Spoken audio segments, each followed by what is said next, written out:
showed you the grace and mercy He gave you. Do you hear it? He's calling out to you, pulling on your heartstrings, tugging on your inner being. He loves you. He wants you. You're His child, His gift, His masterpiece. He formed you and made you. He knew you before your very existence. He loves you. Despite everything, He still loves you. Stop. Do you hear it? His voice calling out to you. Will you ignore, brush off, disregard, look the other way while He offers you another way? Do you like the life you live? The hate, the mistakes, the sin?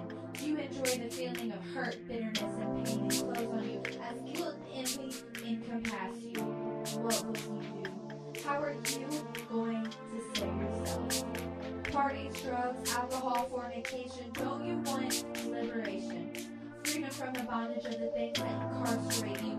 How are you going to save yourself? None of these things will do it. They're not going to save you. What you need is the one that came to this earth, the one that robed Himself in flesh and blood. He took a whip, thorns upon His head. He carried a cross up to His final breath. All for you. 3 days later, He rose again, and He gave you a chance at life, a chance at heaven. And what are you going to do? Throw it away for a few measly good times?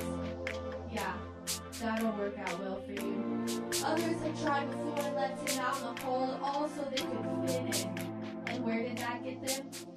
An eternity burning in hell. Do you want that to be you? Burning forever, never getting relief from the pain, the flames, torture. That's what it will be. In all this, you could be free.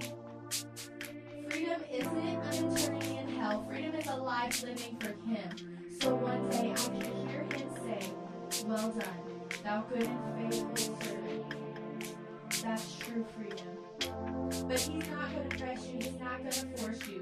You have to decide for yourself. So what's it going to be? Stop.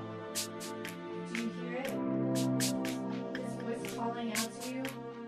He's saying He loves you. He's reaching out to you. But what will you do?